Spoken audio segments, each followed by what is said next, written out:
कुंज विहारी जय राधा माधव कुंज विहारी जय गोपीजन वल्लभा गिरिवरधारी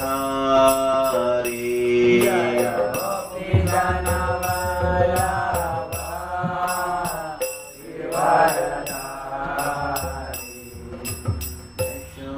यशोदनन्दन व्रजजन रञ्जन यशोदानन्दन व्रजजन रञ्जन यशोदनन्दन व्रजजन रञ्जन यशोदानन्दन व्रजजन रञ्जन यमुनातीरा वनचारी यमुनातीरा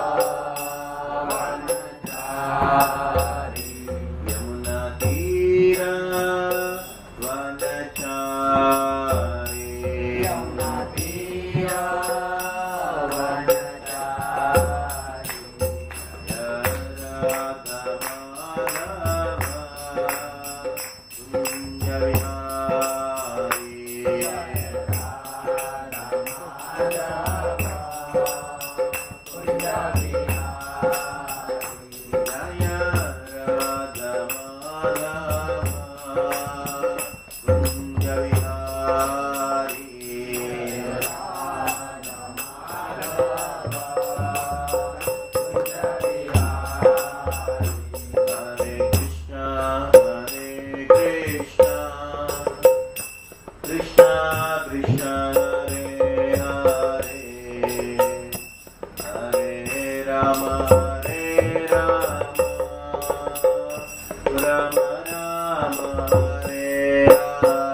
वासुदेवाय। ॐ नमो भगवते वासुदेवाय। ॐ नमो भगवते वासुदेवाय। ॐ नमो भगवते वासुदेवाय। ॐ नमो भगवते वासुदेवाय। ॐ नमो भगवते वासुदेवाय। नारायणं नमस्कृत्य नारायणं नमस्कृत्य नरं चैव नरोत्तमं देवीं सरस्वतीं व्यासं देवीं सरस्वतीं व्यासं ततो जयमुदीरये। नष्टप्रायेषु भद्रेषु नित्यं भागवत सेवया भगवती उत्तम श्लोके भक्तिर्भवति नैष्ठिकी।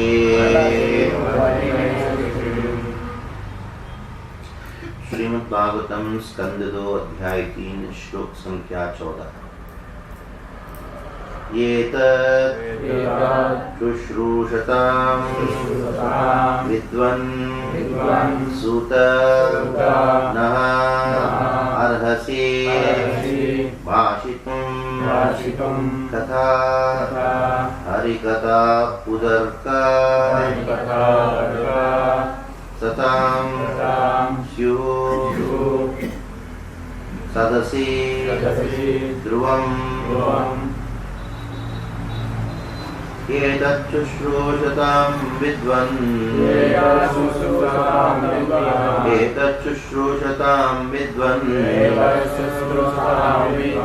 सूतनोर्हसि भाषितुम् कथा हरिकथोदर्का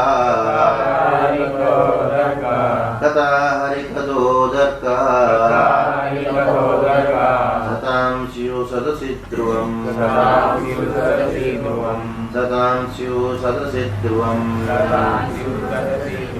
एतच्छुश्रूषतां विद्वन्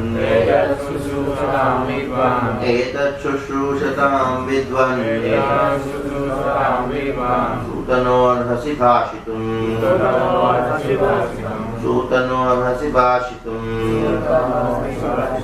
कथा हरिकथोदर्का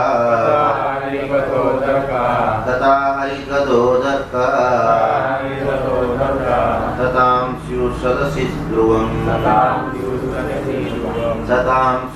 सदसि ध्रुवम्।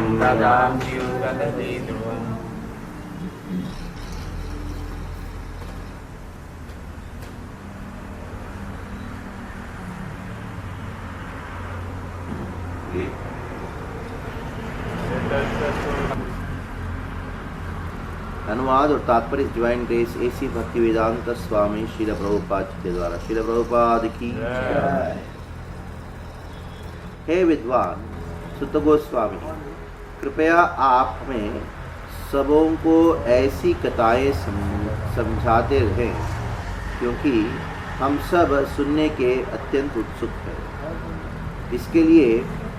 इसके अतिरिक्त ऐसे कथाएं जिनसे भगवान हरि के विषय में विचार विमर्श हो सके, भक्तों को सभी में आवश्यक ही कहीं सुननी जानी चाहिए। तात्पर्य, जैसा कि हम रूप गोस्वामी के भक्ति रसामृत सिंधु में पहले उद्धृत कर चुके हैं, यदि संसारिक वस्तुओं को भी भगवान श्री कृष्ण की सेवा से जोड़ दी जाती है तो वे दिव्य बन जाती है। उदाहरणार्थ, रामायण तथा महाभारत जैसे महाकाव्य भी, जो कि विषय रूप से कम बुद्धिमान वर्ग के लिए हैं, स्त्रियां, शूद्र तथा विजुपतुओं के लिए है, संस्तुत किए जाते हैं, वैदिक साहित्य के रूप में स्वीकार किए जाते हैं, क्योंकि उनका संकलन भगवान के कार्यकलापों के संबंध में किया जाता है। महाभारत को 5वां वेद स्वीकार किया गया है। अन्य 4 विभाग है, साम, यजुर, ऋग तथा अथर्व। अल्पज्ञानी लोग महाभारत को वेदों का वेदांग नहीं मानते, लेकिन महर्षि तथा आचार्य इसे 5वां वेद स्वीकार करते हैं। भगवद गीता भी महाभारत का एक अंश है और यह अल्पज्ञ लोगों के लिए भागवत के उपदेश से, भगवान के उपदेश से परिपूर्ण है। कुछ कम बुद्धि वाले यह कहते हैं कि भगवद गीता गृहस्थों के लिए नहीं है, लेकिन ऐसे मूर्ख लोग यह भूल जाते हैं कि इस भगवद गीता का उपदेश अर्जुन को दिया गया था, जो गृहस्थ था और भगवान द्वारा कहा गया था, जो स्वयं भी गृहस्थ भी की भूमिका में थे। अतएव यद्यपि भगवद गीता में वैदिक विद्या का उच्च दर्शन पाया जाता है, तो भी यह दिव्य विज्ञान के नौसिखियों के लिए है और श्रीमद् भागवत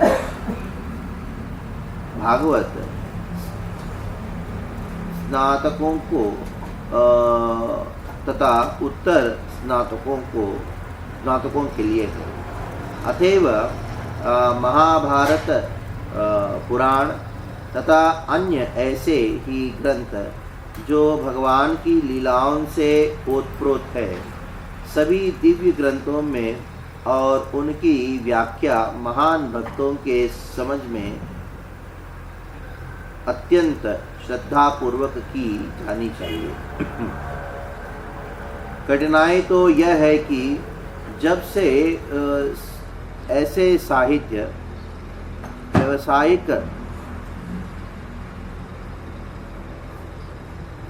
व्यावसायिक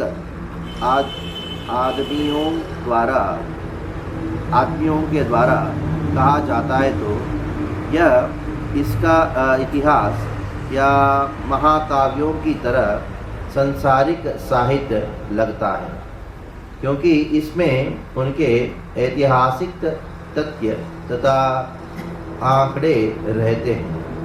इसलिए यह कहा गया है कि ऐसे साहित्य की व्याख्या भक्तों के समाज में की जाए। जब तक ऐसे ग्रंथों की व्याख्या भक्तों द्वारा नहीं की जाती, तब तक उच्च श्रेणी के लोग ऐसे साहित्य का रसास्वादन नहीं कर सकते। अतएव निष्कर्ष यह निकलता है कि अंततो गत्वा भगवान निर्विशेष नहीं है, वे परम पुरुष हैं और उनके विविध कार्यकलाप होते हैं। वे समस्त जीवों के पथदर्शक हैं और पतितात्माओं के उद्धार हेतु अपनी निजी शक्ति तथा इच्छा से अवतरित होते हैं। इस तरह वे एक सामाजिक, राजनीतिक या धार्मिक नेता की तरह भूमिका निभाते हैं, क्योंकि ऐसे भूमिकाएं अंततः भगवान की कथाओं की चर्चा में समाप्त होती हैं। अतएव ऐसे सारी प्रारंभिक कथाएं भी दिव्य हैं। मानव समाज के नागरिक कर्तव्यों के आध्यात्मिकीकरण का यह उपाय है। लोगों में ऐतिहासिक तथा अन्य सांसारिक साहित्य तथा कहानी, उपन्यास, नाटक, पत्रिका, समाचार पत्र पढ़ने की प्रवृत्त होते हैं।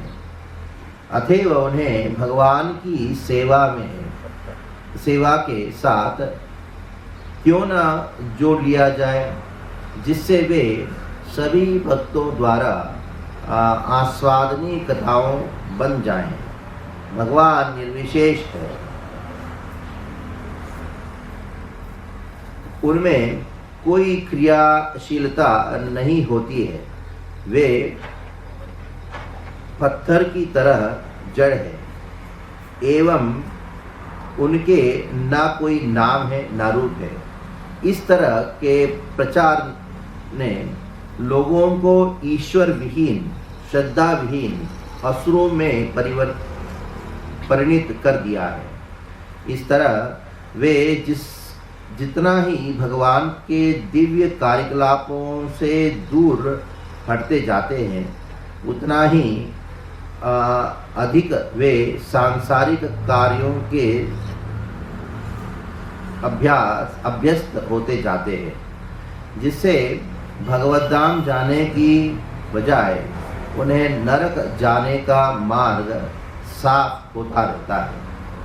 श्रीमद् भागवत पांडवों के इतिहास से प्रारंभ होता है, तो भी यह परमहंस संहिता अतएव सर्वश्रेष्ठ योगी के लिए निर्मित वैदिक साहित्य कहलाता है और इसमें परम ज्ञानम अर्थात सर्वोच्च दिव्य ज्ञान का वर्णन मिलता है। भगवान के सारे शुद्ध भक्त परमहंस हैं। वे उन हंसों के समान हैं जो दूध तथा पानी के मिश्रण में से दूध विलग करके पीने की कला जानते हैं। ओम ज्ञानतिमिरन्धस्य ज्ञानाञ्जनशलाकया चक्षुरुन्मीलितं येन तस्मै श्रीगुरवे नमः। श्रीचैतन्यमनोभीष्टं स्थापितं येन भूतले स्वयं रूप कदा मह्यं ददाति स्वपदान्तिकं। वन्देऽहं श्रीगुरो श्रीयुतापदकमलं श्रीगुरुन् वैष्णवांश्च श्रीरूपं साग्रजातं सहगणरघुनाथान्वितं तं सजीवं साद्वैतं सावधूतं परिजनसहितं कृष्णचैतन्यदेवं श्रीराधा कृष्णपादान् सहगणललिता श्रीविशाखान्वितांश्च। हे कृष्ण करुणा सिंधु दीनबन्धो जगत्पते गोपेश गोपिका कांत राधा कांत नमोस्ते। तप्त कांचन गौरंगी राधे वृंदावनेश्वरी वृषभानुसुते देवी प्रणमामि हरिप्रिये। वंशाकल्पतरुभ्यश्च कृपा सिन्धुभ्य एव च पतितानां पावनेभ्यो वैष्णवेभ्यो नमो नमः। जय श्री कृष्ण चैतन्य प्रभु नित्यानंद श्री अद्वैत गदाधर शिवासादि गौर भक्तवृंद। हरे कृष्णा कृष्णा कृष्णा हरे हरे, हरे राम राम राम हरे हरे। हरे कृष्णा कृष्णा कृष्णा हरे हरे, हरे राम राम राम हरे हरे। हरे कृष्णा कृष्णा कृष्णा हरे हरे, हरे राम राम राम हरे हरे। हरे कृष्णा। ये अध्याय बड़ा सुंदर अध्याय है। इसके अंदर बड़े मजेदार श्लोक है बड़े अद्भुत अद्भुत श्लोक है। मुझे याद है ये अध्याय को जब मैं जहाज में काम करता तो उस समय पढ़ा था। कम से कम ये केवल एक अध्याय जो है 2 महीना कंटिन्यूसली रोज पढ़ता था, रोज 4-4 घंटा पढ़ता था। ये अध्याय का विशेषता ये है, शीर्षक में ही है, शुद्ध भक्तिमय सेवा और हृदय परिवर्तन शुद्ध भक्तिमय सेवा और हृदय परिवर्तन, चेंज ऑफ हार्ट। ऐसे भक्तिमय सेवा तो है, दृष्टि के बारे में पहले अध्याय में भी, पहले स्कंद में भी सुने हैं, लेकिन इधर एक शब्द आया है चेंज ऑफ हार्ट, हृदय की परिवर्तन। ये विशेष है इस अध्याय का।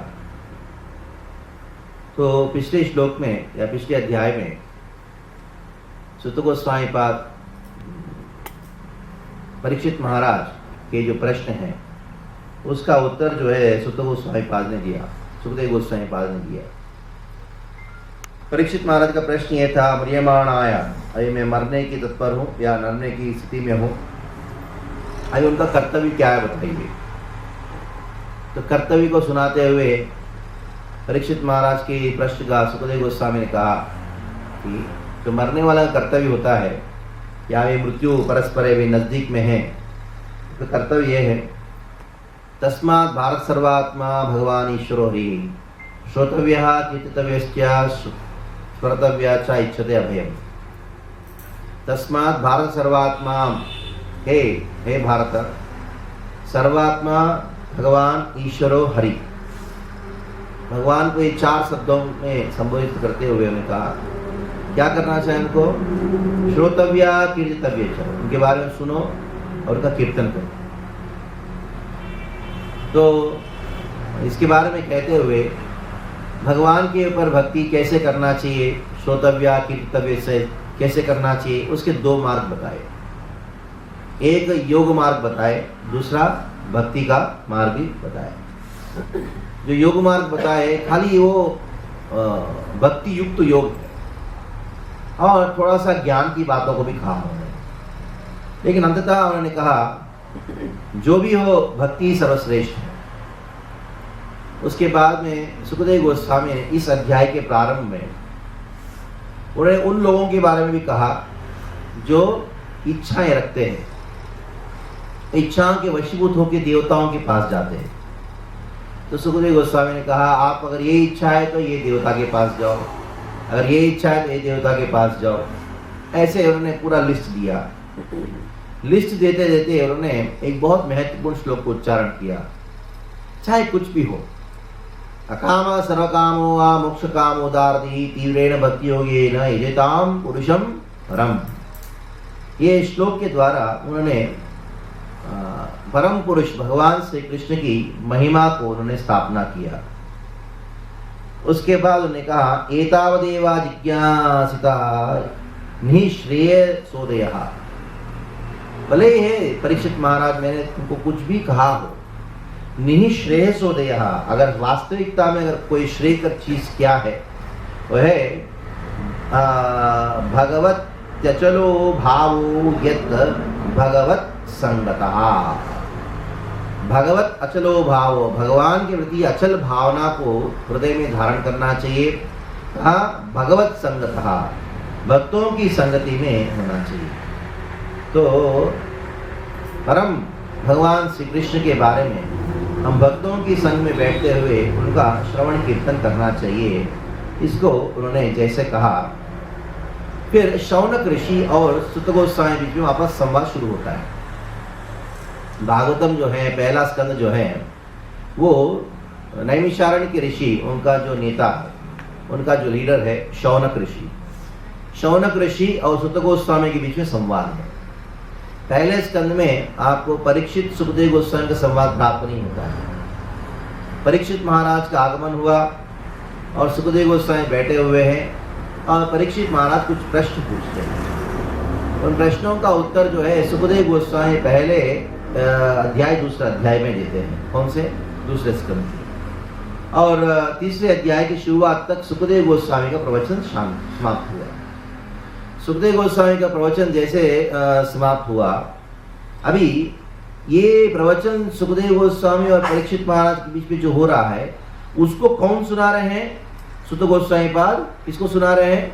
नैमिषारण्य ऋषियों को सुना रहे हैं, शौनक ऋषि को। तो शौनक ऋषि के मन में प्रश्न आया।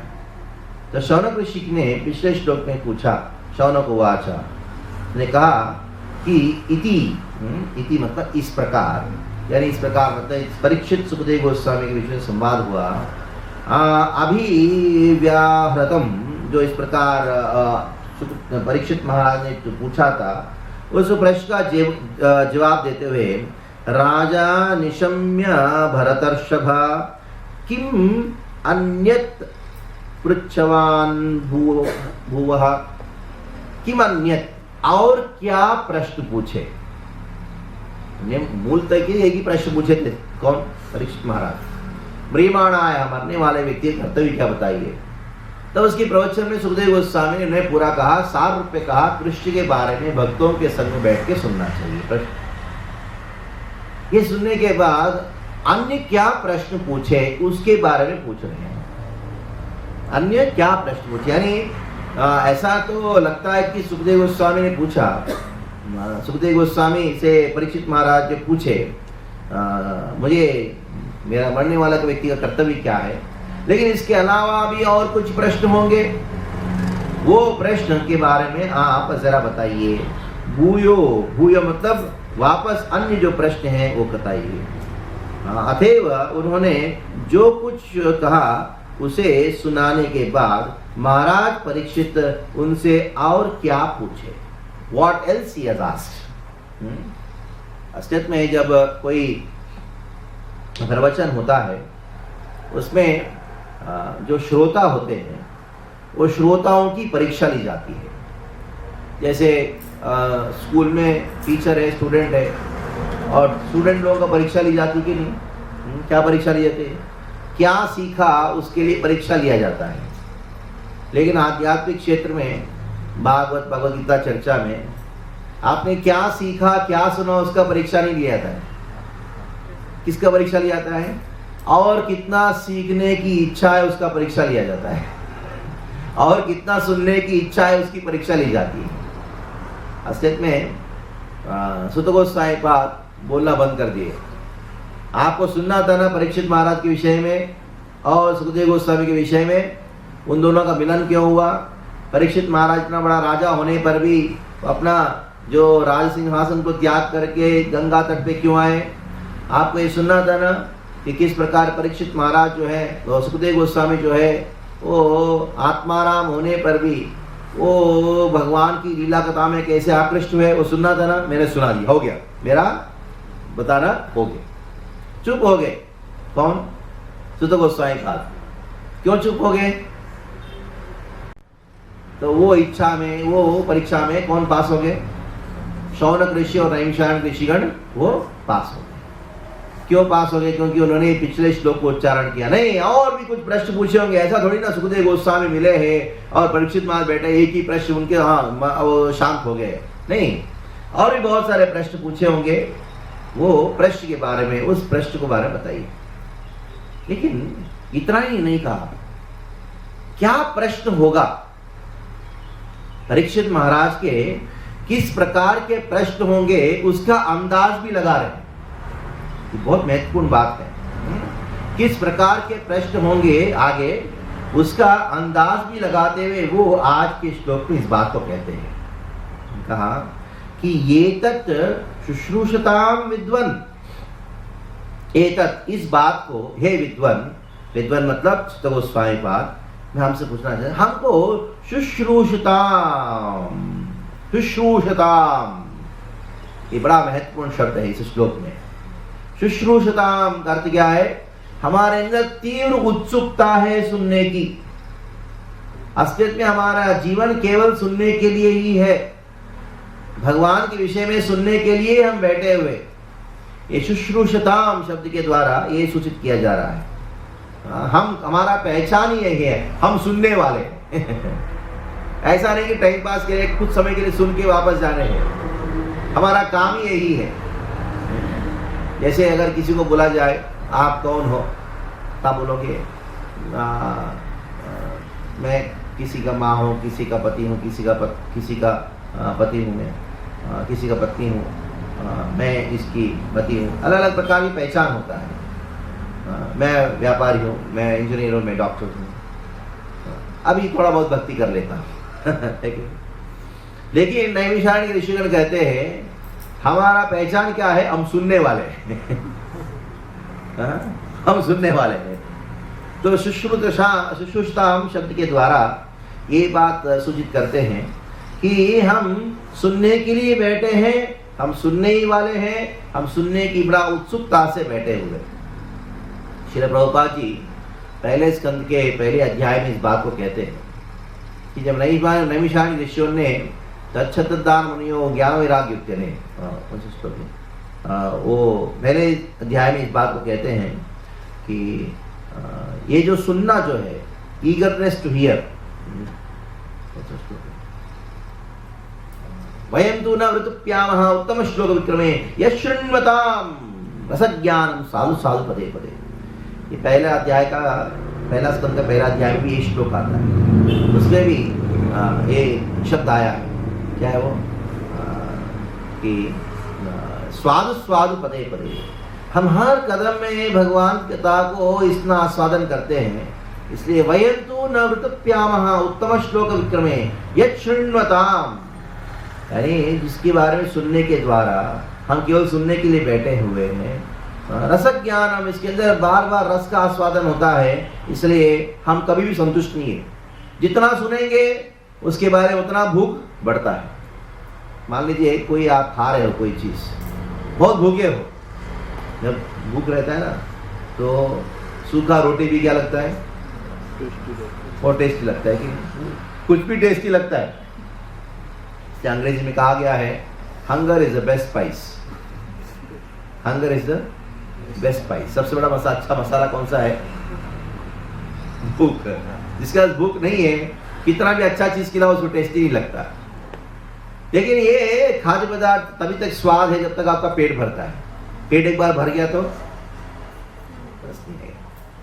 ऐसा कोई चीज है जहाँ कोई खाते जाओ या पीते जाओ, जितना खाओगे जितना पियोगे वो उसका भूख और बढ़ता हो, उसका और प्यास बढ़ता हो और उसका स्वाद और बढ़ता हो।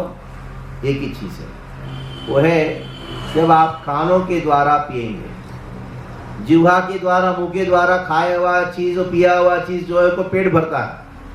लेकिन चेतना नामक जो पेट है हमारी चित्त नामक जो हमारा उदर है, उसके अंदर कान नामक जो जिह्वा के द्वारा आप आस्वादन करते जाओगे, पिबंतम मुकाम भोजम भूतम हरिकतामृतम, आप कान के द्वारा सुनोगे, पियोगे, कान के द्वारा आप कृष्ण रसायन पियोगे। कितना ही पीते जाओ क्या होगा? प्यास बढ़ता जाएगा, भूख बढ़ता जाएगा। किसका? कृष्ण कथा का भूख और प्यास बढ़ता जाएगा। इसलिए कहा गया है एच शृण्वताम विद्वन सूत नोर्हसि भाषितुम नह अर्हसि भाषितुम। आप हमको समझाइए। कैसे समझाइए? अर्हसि, आप कर सकते हैं। ये अर्हसि शब्द जो है वो पहले भी आया है, पहला स्कंद का पहला अध्याय में भी ये अर्हसि शब्द आया। अर्हता मतलब क्या? योग्यता। आप योग्य हो और हमारे योग्यता के अनुसार आप हमारे प्रश्नों का जवाब दीजिए, आप हमको सुनाइए। जैसे ततत्रांजसायुष्मान भवताद निश्चितम पुंसाम एकांत श्रेयस्तन्न संचितुम अर्हसि। ये अर्हसि शब्द जो है पहले स्कंद के पहले अध्याय में भी आया। ये श्लोक में जो शब्द है, क्योंकि शौनक ऋषि ये श्लोक उच्चारण कर रहे हैं, यानी पहले स्कंद के शुरुआत में जो उत्साह था उनका, वही उत्साह को उन्हीं शब्दों के द्वारा वापस प्रस्तुत कर रहे हैं। यानी पहला स्कंद इतना बड़ा है कि नहीं, इतना सब कुछ सुनने के बाद भी उनका उत्साह बिल्कुल वो कम नहीं हुआ, बल्कि क्या हुआ? वो कभी कभी ऐसा लगता है मुझे शुरुआत में बहुत उत्साह था, वो कम हो गया। कारण क्या है? कारण क्या है? हाँ? क्या? भक्ति का जो कार्य करते हैं उसमें हम ढीलापन करते हैं। क्यों? क्योंकि हम ठीक से प्रॉपर सुनते नहीं। प्रॉपर सुनते नहीं, प्रॉपर सुन रहे तभी तो उत्साह था पहले। क्यों क्यों क्यों कम हो गया? हाँ, तो खाली एक ही कारण है उसका। क्या है वो? अपराध। क्या कारण है? अपराध। जो अलग अलग प्रकार के जो अपराध है, 4 प्रकार के अपराध है, वही एकमात्र कारण है जो हमारे अंदर जो उत्कंठता है सुनने की, वो कम हो जाती है। आप शुरुआत में मंदिर में आते थे, सत्संग में आया करते थे, उस समय जो भी तिलक धारण किया हुआ देख के उसको दंडवत करते थे लोग। जो भी तिलक धारण किया वो शुद्ध भक्ति आपकी है, लेकिन धीरे धीरे क्या होता है? अरे ये क्या है, इसको तो बहुत सारे लोग ऐसे ही आते जाते हैं। तो जब भागवत है ये तो पढ़ लिया है, तो ये तो जानता हूँ। गीता है ना, गीता तो प्रभुपाद जी ने क्या कहा? अंडर ग्रेजुएट लोगों के लिए वो तो नवसिखिए लोगों के लिए है। तो इसकी वजह से जो इस प्रकार के अपराध की भाव की वजह से उत्साह कम होता है। लेकिन इधर नैमिषारण्य ऋषिगण उनके अंदर उत्साह बढ़ते जा रहा है। हंसी भाषितुम, इसलिए कथा बहुत ही महत्वपूर्ण है। अभी परीक्षित महाराज किस प्रकार के प्रश्न पूछे होंगे उसका एक अंदाज लगा रहे हैं, एक्सपेक्ट कर रहे हैं ऐसा प्रश्न पूछे होंगे। आपने कहा, या सुखदेव गोस्वामी ने परीक्षित महाराज को कहा कृष्ण के बारे में सुनना चाहिए, तो तुरंत आपके मन में क्या प्रश्न आएगा? परीक्षित महाराज ने क्या प्रश्न पूछा होगा? कृष्ण के बारे में क्या सुनना चाहिए वो बताइए। मैंने कहा आपको कृष्ण के बारे में सुनो, ठीक है, कृष्ण के बारे में क्या सुने वो बताइए। तो उसके विषय पूछते हुए कहा कथा हरिकथोदर्काः, कथा, वो कथा सुनाइए। या परीक्षित महाराज ने ऐसा प्रश्न पूछा होगा निश्चित रूप में जिसके द्वारा कृष्ण की कथा होगी, लेकिन किस प्रकार की कृष्ण कथा होगी? वो कथा जिसके द्वारा कृष्ण कथा के अंदर प्रवेश किया जाए। ये क्या है भाई? ये शब्द जो है ना, हरिकथोदर्काः, हरि कथा, इसका संधि विशेषण होगा हरि कथा उदर्काः। इसका अर्थ क्या है? हरि कथा उदर्काः, हरि कथा उदर्काः, वो कथा जो हरि कथोदर्काः। इसका मतलब क्या है? वो कथा जिसके सुनने के द्वारा आप हरि कथा में प्रवेश करते हो, यानी ये भी हरि कथा है। कौन सा हरि कथा है? वो कथा जो हरि कथा में प्रवेश कराने वाला भी हरि कथा है। ये क्या है भाई? कौन सा कथा है? ये है सृष्टि के संबंध में लीलाएं, इस जगत के संबंध में जो लीलाएं हैं। जैसे कौन सा लीला है? भागवत के 10 विषय वस्तु सबको याद है आपको? मैंने इधर बहुत 2-3 बार पढ़ा के गया। नहीं, एक बार हुआ, एक ही बार पढ़ाया था। सबको याद है 10 विषय वस्तु? आप बताओ। पहला है नहीं, सर्ग। हाँ बताइए। सर्ग, विसर्ग। अरे माता बताइए। पहला दूसरा विसर्ग, तीसरा सर्ग विसर्ग, तीसरा कौन सा? स्थान, चौथा पोषण, बाद में मनवंतर ईशानुगता निरोधो मुक्ति आश्रय। इस प्रकार 10 विषय वस्तु है। अत्र सर्गो विसर्गस्था स्थानम पोषणोते मनवंतर ईशानुगता निरोध मुक्ति आश्रय। इसमें कितने विषय है जो सृष्टि के संबंध में है? पहला सर्ग, वो भी सृष्टि के संबंध में है। क्या हरिकथा है सृष्टि का वर्णन करना? हाँ, हरिकथा नहीं। दूसरा विसर्ग, सृष्टि के संबंध में है, हरिकथा है नहीं है। हाँ, तीसरा स्थानम, ये भी सृष्टि के संबंध में है, ये भी हरिकथा है क्या? नहीं है। हाँ, बाद में पोषणम हरिकथा है कि नहीं? पोषणम हरिकथा है। हाँ, ये पोषणम हरिकथा है, डायरेक्ट हरिकथा। हाँ ठीक है। बाद में पोषणम, बाद में सर्ग विसर्ग स्थानम पोषणम। उति, उति क्या हरिकथा है? नहीं है। क्यों? उति का अर्थ क्या है? उतयः कर्म वासना। जिस प्रकार इस जगत में सब लोग जो है कर्म बंधन में फंसे हुए हैं, अलग अलग प्रकार के कुछ पुण्य करते हैं, स्वर्ग को प्राप्त करते, पाप करते, नरक को प्राप्त करते हैं, ये सब उति है। उति, उतयः हरिकथा तो है नहीं, हमारी कथा है, दुख की कथा है। और उसके बाद मनवंतर, ये हरिकथा है? मनवंतर में हरिकथा नहीं नहीं नहीं, वो तो इनकारनेशन है, अलग बात है। लेकिन वो करते क्या है? वो इस संसार की मनवंतराणी सब धर्म, यानी इस जगत के सब बराबर धर्म पालन कर रहे हैं कि नहीं, संसार में सब सुखी है कि नहीं, देखना मनवंतर। बाद में ईशानुगता हरिकथा है, ये हरिकथा। निरोध प्रलय ये जगत के संबंध में है, और मुक्ति ठीक है, वो हरिकथा माना जा सकता है। और अंततः आश्रय तो हरिकथा। तो अभी प्रश्न ये था उनका आपको ऐसा लगता है कि सर्ग विसर्ग हरिकथा नहीं है, लेकिन ये जो आपका तीसरा लाइन में जो कथा शब्द है, तीसरा लाइन में श्लोक में दूसरी लाइन में कौन सी कथा है वो?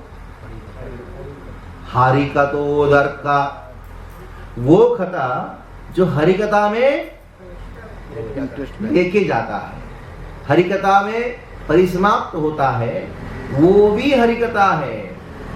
यानी ये जो तीसरे लाइन में जो आपका पहला शब्द है कथा, ये कथा का अर्थ क्या है? इधर सृष्टि के संबंधित लीलाएं। भगवान की वैसे दो शक्तियां हैं, आप जानते हैं कौन सा शक्तियां हैं? परा और अपरा। तो ये दोनों शक्तियां भगवान की हैं, किसी और की है? भगवान। तो सरल भाषा में कहा जाए, एक है चित शक्ति, दूसरा है अचित शक्ति या माया शक्ति। जो चित शक्ति के साथ संपन्न किया गया जो लीला है, वो कौन सा लीला है? कहाँ करते हैं भगवान? गोलोक नाम में करते हैं। जब वो स्वयं प्रकट होते हैं, वो कौन सी शक्ति के द्वारा करते हैं लीलाएं? संभवामि आत्ममाया, यानी चित शक्ति के द्वारा करते हैं। जो भगवान की अचित शक्ति माया शक्ति के द्वारा किया गया जो लीलाएं हैं, वो भी किसकी कथा है? वो भी किसकी कथा है? हरि कथा ही है। वो भी हरि कथा है, लेकिन किस प्रकार का हरि कथा है? जो हमारी श्रद्धा बढ़ाने वाली, किस में बढ़ाने वाली है? हरि कथा में बढ़ाने वाली। तो ये बहुत ही महत्वपूर्ण लाइन है। प्रभुपाद जी आपने पढ़ा होगा भागवतम में, शुरुआत में ही कहते हैं कुछ ऐसे भागवत कथाकार है, प्रोफेशनल भागवत कथाकार है, पेशेवर भागवत कथाकार है, वो सीधा भागवत के 10वें स्कंद में प्रवेश कर देते हैं। उनके अनुसार क्या है, बाकी सब क्या है, सृष्टि विष्टि का क्या बताना, सब भूल जाओ, ये कृष्ण का लीला का रसास्वादन करेंगे। ये इस लाइन को भूल जाते हैं। क्या भूल जाते हैं? ये कृष्ण कथा को श्रवण करने की जो योग्यता है, वो प्रदान करने वाली कथाएं कौन सी है? सर्ग विसर्ग स्थान पोषित पोषण इत्यादि। समझ में आ रहा है बात? हाँ, ये बहुत महत्वपूर्ण है, टेक्निकल सब्जेक्ट, इतना आसान नहीं है। और ये जो नैमिषारण्य के ऋषि, खास करके शौनक ऋषि जो है, वो अंदाज लगा रहे परीक्षित महाराज के पास कम समय था। कितना समय था? 7 दिन। 7 दिन कम समय में उनको क्या सुनना चाहिए बताओ? दामोदर लीला सुनना चाहिए, रासलीला सुनना चाहिए। टाइम नहीं है, टाइम नहीं है। लेकिन फिर भी शौनक ऋषि ने अंदाज लगाया। क्या अंदाज लगाया? ये पूछे होंगे, सृष्टि के विषय में पूछे होंगे, और सुखदेव गोस्वामी पास की भी टाइम नहीं है, 7 ही दिन बचा हुआ है। फिर भी टाइम नहीं होने पर भी बहुत विस्तार के साथ वो कथा का वर्णन किया होगा, जिसके द्वारा वो कृष्ण कथा में प्रवेश किया। जैसे आपको पूजा करना है, भगवान पूजा करना है कि नहीं? हाँ, पूजा करने के लिए क्या करोगे? सीधा ऑल्टर में चले जाओ पूजा करने के लिए। उसके लिए क्या करोगे? पहले स्नान करना पड़ेगा। हाँ, लेकिन मैं स्नान कर नहीं, स्नान क्यों कर रहे? पूजा करो ना। जो पूजा के पीछे जो कार्य होता है, जिसको पूर्वांग क्रिया कहा जाता है। क्या कहा जाता है? पूर्वांग क्रिया। वो भी पूजा ही माना गया है, क्योंकि वो किए बिना पूजा कर सकते हो? स्नान करना, कपड़ा स्वच्छ कपड़ा धारण करना, और भोग बनाना, और साफ सफाई रखना, ऑल्टर के अंदर जाना, ये सब चीजें पूर्वांग क्रिया कहा जाता है। ये पूर्वांग क्रिया नहीं होगा तो आपका पूजा नहीं हो पाएगा। उसी प्रकार ये बड़ा कथा, वो कथा जो हरि कथा आदर का सताम स्युः सदसि ध्रुवम। ये प्रश्न, ये बहुत महत्वपूर्ण शब्द है, ध्रुवम। ध्रुवम मतलब क्या है? निश्चित रूप में क्या करना चाहिए आपको? सताम सदसी, सताम स्युः सदसी। सताम सदसी मतलब संतों की संगति में बैठ के सृष्टि लीला का श्रवण करना चाहिए। भगवान की जो माया शक्ति से उत्पन्न हुआ जो लीला है, वो माया शक्ति के साथ, माया शक्ति के द्वारा किया गया जो लीला है उसको श्रवण करना चाहिए। यानी सर्ग, विसर्ग, स्थान, उति, मनवंतर, निरोध, ये सब चीज के बारे में श्रवण करना चाहिए। ये श्रवण करने के द्वारा क्या होता है? हृदय की शुद्धिकरण होता है। हृदय की शुद्धिकरण होता है। आज का ये अध्याय का शीर्षक क्या है? शुद्ध भक्ति और हृदय परिवर्तन। हृदय की परिवर्तन होता है। तो इसलिए आगे की बड़े बड़े सुंदर सुंदर श्लोक है, उसके अंदर सवै भगवतो राजा पांडवो ये महारथः। इतना ही नहीं, पांडवों का कथा से शुरू हुआ पूरा भागवत है कि नहीं? पूरा भागवत किसकी कथा से? कुंती देवी के, परीक्षित महाराज के विषय में, युधिष्ठिर महाराज के विषय में, भीष्म देव के विषय, सब कौन थे? तो आगे कहते हैं बड़ा सुंदर सुंदर श्लोक में कि आयुर्हरत वै पुंसां धन्यस्तं छन्दसो तस्याप्ते क्षणोनीता उत्तम श्लोक वार्तया। या आपको 16वां श्लोक में 17वां श्लोक में बात आएगा कि अन्य जो लोग हैं वो पूरा आयुष जो है वो बीता जा रहा है। एक भाव कहने की भाव ये था कि हमारे पास तो आयुष है, पता नहीं कब तक जिएंगे, कब मरेंगे, हमको नहीं मालूम। परीक्षित महाराज को कितना दिन था? 7 दिन था। कम से कम 7 दिन तो निश्चित रूप में था, लेकिन हमारा कोई गारंटी नहीं। जब परीक्षित महाराज को शाप मिला 7 दिन के बाद मर जाओगे, परीक्षित महाराज खुश हो गए। क्यों? एक तो पता तो लग गया, दूसरा 7 दिन के पहले मरने वाला नहीं हो, 7 दिन के बाद होने वाली चीजें हैं। तो इस बात को ध्यान में रखते हुए नैमिषारण्य ऋषियों ने कहा आयुर्हरत वै पुंसां, लोगों की आयुष जो है वो जाए। उद्यन्नस्तं चैन्नसो, रोज सूर्य उदय होता है, अस्त होता है, लेकिन तस्यार्तो एक क्षणोनीता उत्तम श्लोक वार्तया। जो भगवान की कथा में जो प्रवेश करता है, वो श्रवण करता है, उसके ऊपर काल का कोई प्रभाव नहीं है। वो कोई घड़ी लेके नहीं आता है, जल्दी कब तक सुनना है, ऐसा कुछ सोच के नहीं आता है। वो सुनने के लिए बैठा है और हम भी ऐसे सुनने के लिए बैठे हैं। हम अभी कोई चिंता नहीं है, मरेंगे तो भी अच्छा, नहीं मरेंगे तो भी अच्छा। इसलिए भक्त का जीवन ऐसा है, कल मर जाए तो भी अच्छा है, नहीं मरेंगे तो भी अच्छा है। क्यों? मरेंगे तो भगवान जाएंगे। आपने शब्द सुना है ना, भागवत के दूसरे श्लोक क्या है? हाँ, तीसरा श्लोक क्या है? निगम कल्पतरो कलितम फलम सुखमुखाद द्रव संयुतम विपत भागवतम। ये आलयम शब्द का अर्थ क्या है? आलयम, आलयम शब्द का अर्थ है आलयः। लय मतलब समाप्त हो जाना, लेकिन खत्म हो जाना, इसको लय कहा गया है। तो भक्त लोग भागवत को सुनते हैं, कब तक सुनते हैं? मृत्यु तक सुनते हैं, लय तक सुनते हैं। यानी पहला लय हमारे लिए जीवन में निद्रा है कि नहीं? दिन भर सुना, नींद आ गया। आलयन शब्द का अर्थ क्या है? सोने तक सुनना और उठने के बाद वापस। लय का और एक अर्थ क्या है? मृत्यु। भागवतों को सुनना चाहिए, कब तक सुनना चाहिए? मृत्यु तक। बाद में सुनना चाहिए। यहाँ लय शब्द का अर्थ है। मान लो सुनते सुनते आप मुक्त हो गए, तो भागवत का आलयम शब्द का अर्थ क्या है? मुक्ति तक सुनना, उसके बाद मुक्ति को क्या प्राप्त होता है? प्रेम। प्रेम प्राप्त हो गया, प्रेम प्राप्त हुआ। प्रेम का 10वां स्तर है मूर्छित हो जाना। लाइफ का मूर्छित हो जाना, यानी सुनते सुनते सुनते प्रेम में आप मूर्छित हो गए। आलयम शब्द का क्या है? मूर्छित हो गए, वापस उठोगे, वापस। इसलिए कोई जल्दबाजी नहीं है। आपको जल्दबाजी करने की कोई जरूरत नहीं है। इस भाव को प्रकाशित कर रहे हैं जो सदसी पूर्वम, भक्तों के सदस्य में बैठते हुए हमको ये भागवत को श्रवण करना चाहिए। तो श्री प्रभुपाद जी पूरा तात्पर्य में कथा हरिकथोदर्का इस की व्याख्या करते हुए कहते हैं वो कुछ ऐसे लोग हैं जो भगवत गीता को मानते नहीं है, उनको मालूम नहीं है ये भगवत गीता भी भगवान के संबंध में होने के नाते वो भागवत है।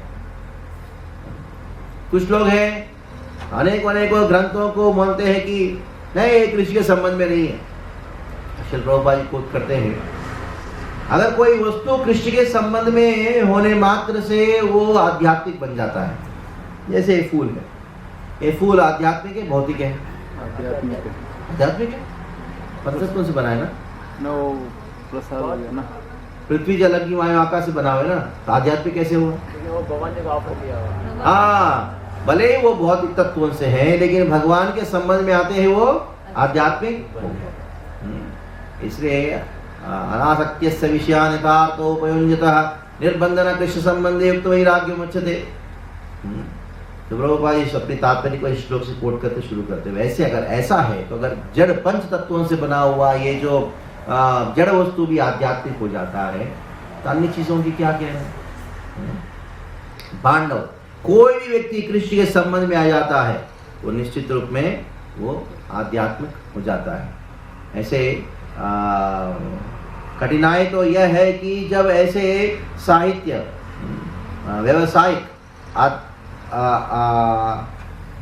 आदमियों के द्वारा सुना जाता है, व्यवसायिक आदमियों के द्वारा, प्रभुपाद जी के व्यवसायिक आदमी पेशेवर, ये पेशेवर जो भागवत कथाकार है जब वो कृष्ण के बारे में बोलते हैं तो भौतिक हो जाता है। लेकिन जब भक्त जो है जब सृष्टि भौतिक चीजों के बारे में बोलता है तो वो आध्यात्मिक हो जाता है।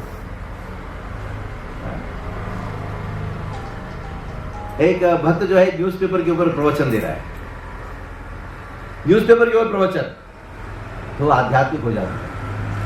अगर कोई पेशेवर भागवत कथाकार है वो कृष्ण कथा सुना के रो रहा है, कुछ दूसरों को भी रुला रहा है, तो भी भौतिक, वो भी भौतिक माना गया।